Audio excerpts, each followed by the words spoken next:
Il est 12h30 dans la région du Bafing. Bonjour à tous et merci de suivre le temps d'information sur RTI2. Au sommaire de l'actualité, la circulation des véhicules entraîne une pollution de l'air nocive pour la santé. Pour situer donc les responsabilités et inciter surtout au changement des mentalités pour la protection de l'environnement qui conduira au bien-être des populations, un carton rouge de la rédaction de RTI2 sera attribué aux différents responsables. Et puis hors de chez nous, en Ukraine, c'est la 4e visite depuis le début de l'invasion russe en février 2022 du chef de la diplomatie américaine, Antony Blinken. Une visite qui augure de bonnes nouvelles. Encore merci à vous d'être présents sur RTI2. Nous avons sillonné le district autonome d'Abidjan pour vous montrer le nombre important de véhicules qui agressent l'environnement à l'aide des fumées toxiques qui émanent de leur échappement. Les propriétaires des véhicules de transport en commun ou encore des véhicules personnels sont ce jour à la barre des accusés où ils recevront bien évidemment le carton rouge de la rédaction de RTI2 signé Aboulaziz Guira, Pagasoro Kone de Madongi, Enza Traoré et Seydou Ouattara. Ce spectacle est courant à Abidjan. Ce scénario se produit une centaine de fois dans le district autonome d'Abidjan. Des véhicules vieux, âgés font la loi sur la plupart des artères de la ville. Mal entretenus, mal en point et vétustes, ces véhicules moyenâgeux, des véhicules dont les moteurs en difficulté, les moteurs morts, distribuent sans être inquiétés des nuages de fumée sur une route et à tous les coins de rue. L'impact de cette forte fumée qui sort des échappements de ces véhicules est perceptible chez les commerçants qui exercent aux abords des routes. Passer donc une journée sans aspirer cette odeur de fumée relève de l'extraordinaire. Pour les fumées d'échappement, là, ça c'est un quotidien pour nous. Ça dérange beaucoup, mais comme on est au bord de la route, on est habitué à ça, et bon, on vit avec. Aspirer cette fumée, les passants ou même les piétons qui attendent les véhicules de transport en commun en savent quelque chose. Respirer de l'air pur aux abords des voiries est aujourd'hui une véritable utopie, un rêve, un leurre, une chimère, une illusion.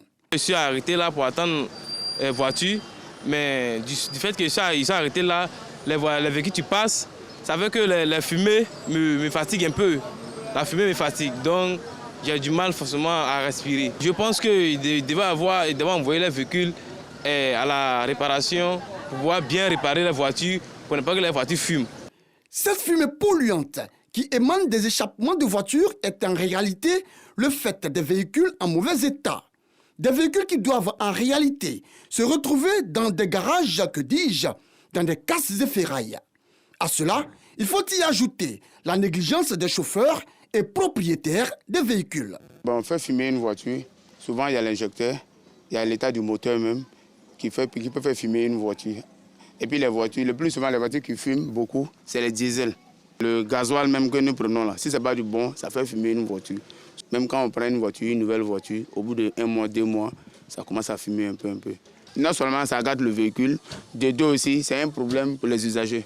Ce n'est pas forcément négligent des chauffeurs. Souvent aussi, les patrons, quand on leur dit soit, si la vidange arrive et qu'on dit au patron, ils refusent, ils disent non aux chauffeurs d'aller rouler un peu, de faire un peu de trucs, et puis après ils vont faire tout ça, ça peut faire fumer la voiture. Les propos de ce mécanicien ne sont pas totalement rejetés par les accusés.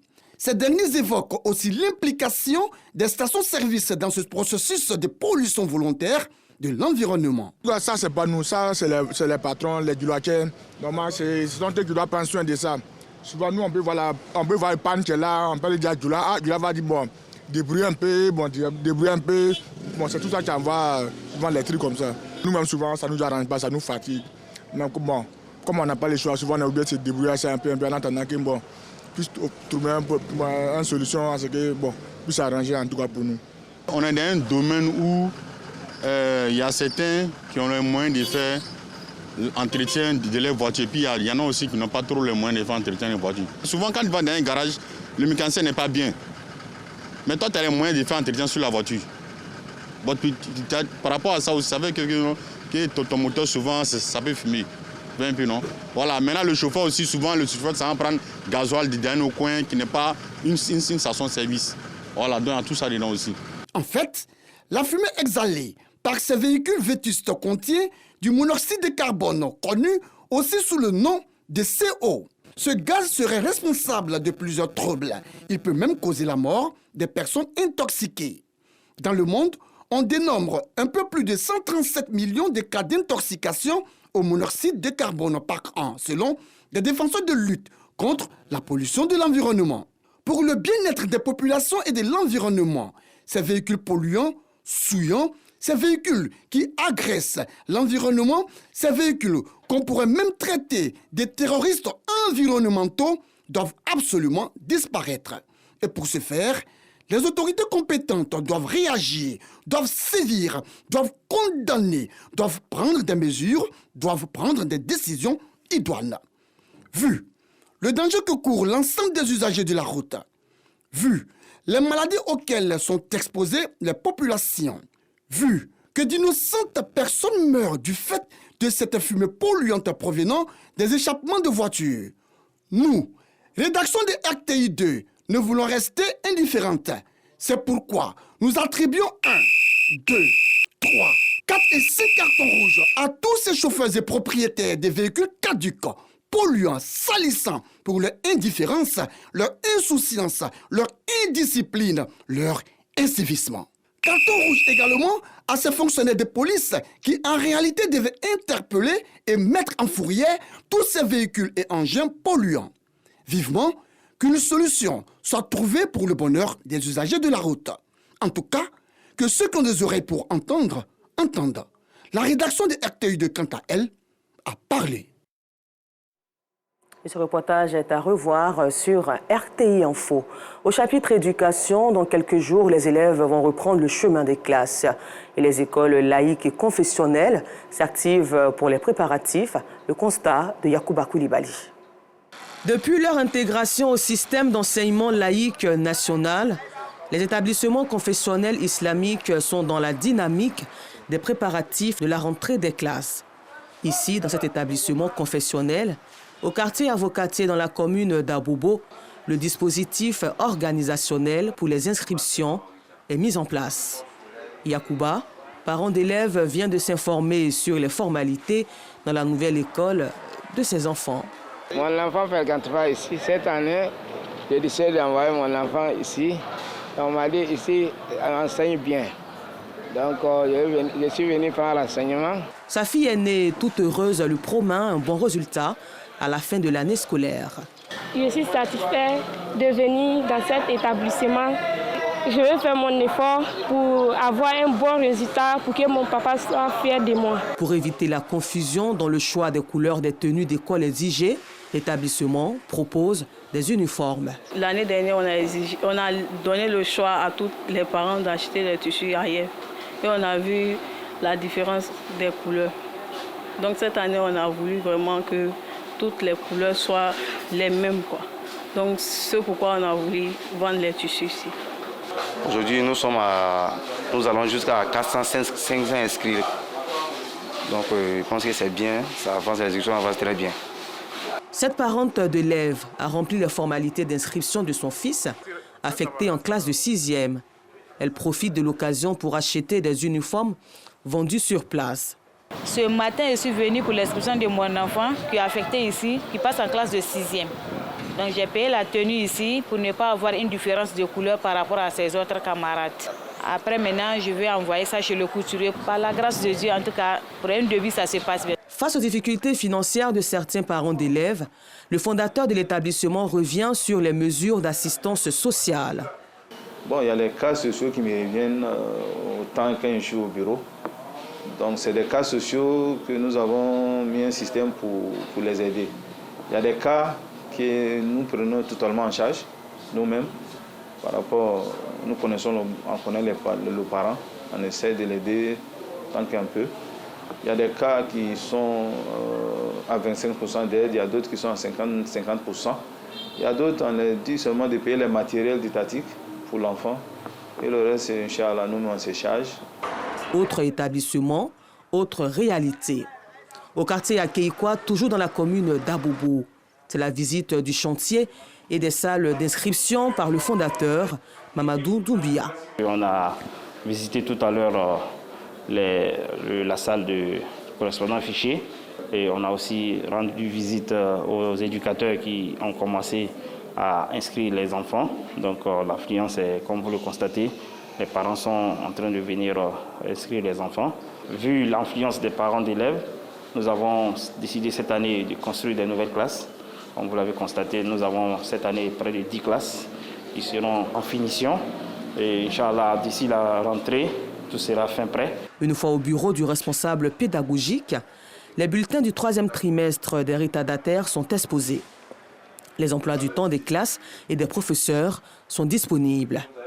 Le directeur des études fait part des innovations majeures liées aux préparatifs de la rentrée scolaire 2023-2024. Pour accueillir la nouvelle rentrée scolaire, nous avons déjà établi les emplois du temps. Également, on a la liste des manuels agréés par l'État, qui est déjà à la disposition de tous les enseignants. Nous allons faire d'ici la fin de la semaine la réunion de bilan, la réunion d'entrée avec les enseignants au niveau des inscriptions. Nous avons créé une plateforme qui nous permet d'informer régulièrement les parents d'élèves des vécus de l'établissement et même des informations du ministère. La preuve en est que nous avons relayé l'information des inscriptions et c'est suite à quoi les parents ont répondu favorablement à cet appel-là. Il y a l'engouement autour des inscriptions. Et comme nouvelle innovation, on a mis un système en place qui permet aux parents de savoir à tout instant, où qu'ils soient, de la présence de l'enfant en classe. Au cours des longues minutes d'attente, cette parente d'élève se réjouit d'avoir inscrit son enfant. Je suis venue pour faire l'inscription de mon enfant, mais il y avait une longue file d'attente, mais on a patienté et j'ai pu faire l'inscription et j'en suis vraiment très heureuse. Car à la fin de l'année, on a de bons résultats au fait et puis on a des élèves qui sont vraiment exceptionnels. En Côte d'Ivoire, la rentrée scolaire prévue le 11 septembre prochain coïncide avec la reprise effective des cours. Pour démarrer donc l'année en beauté, les établissements d'enseignement laïque et confessionnels officiels sont à la tâche. Toujours en Côte d'Ivoire, mais un peu plus loin du district autonome d'Abidjan, tout récemment, l'ONG Adonai a procédé au lancement de ses activités. Une activité qui s'est tenue dans la localité d'Aoua, sous-préfecture d'Azagué, en présence d'une importante frange de la population. Ces derniers voient en cette ONG une lueur d'espoir pour le développement de leur localité. Aboulaziz Guira et Maïssa Kogey ont participé. À Coupé, au sud-est de la Côte d'Ivoire, la localité d'Aoua accueille le lancement des activités de l'ONG Adonai. Pour ce faire, population, associations de femmes et de jeunes de la localité sont sortis nombreux, et ce, en vue d'apporter leur soutien à l'ONG Adonai qui vient de voir le jour. Pour ces derniers, la venue de cette ONG à Aoua augure de bonnes nouvelles. Il faut penser à l'insertion des jeunes. Et aujourd'hui, cette ONG vient m'appuyer. Je suis l'homme le plus heureux de ce soir. Et je souhaite bon vent à cette ONG. Nous sommes convaincus, nous savons qu'il peut apporter un bonus à notre jeunesse. L'ONG Adonai se donne pour objectif premier d'impacter positivement la vie des couches vulnérables. Nous investissons à fond, avec de modestes ressources financières, physiques et mentales, pour tenter au mieux de soulager le maximum de nos concitoyens. L'ONG Adonai tient comme premier soutien le ministre Jean-Luc Assi. Vraiment, je ne peux qu'accompagner le processus. Que l'objectif que Adonai veut atteindre, cet objectif est un objectif qui se retrouve donc dans ma vision. En tant que ministre donc, de l'Environnement et du Développement durable, j'ai un certain nombre d'actions qui sont orientées vers le bien-être de la population. Après le lancement des activités, place à la concrétisation des ambitions pour l'ONG Adonai. Hors de chez nous, des échanges ont eu lieu entre armées nigériennes et françaises sur le retrait des éléments militaires français au Niger. Et puis pour terminer ce temps d'information, le chef de la diplomatie américaine, Anthony Blinken, est arrivé ce mercredi pour une visite surprise à Kiev, durant laquelle une nouvelle assistance d'$1 milliard doit être annoncée pour aider le pays. Encore merci et bonne suite de programme sur RTI2, la chaîne la plus proche des populations.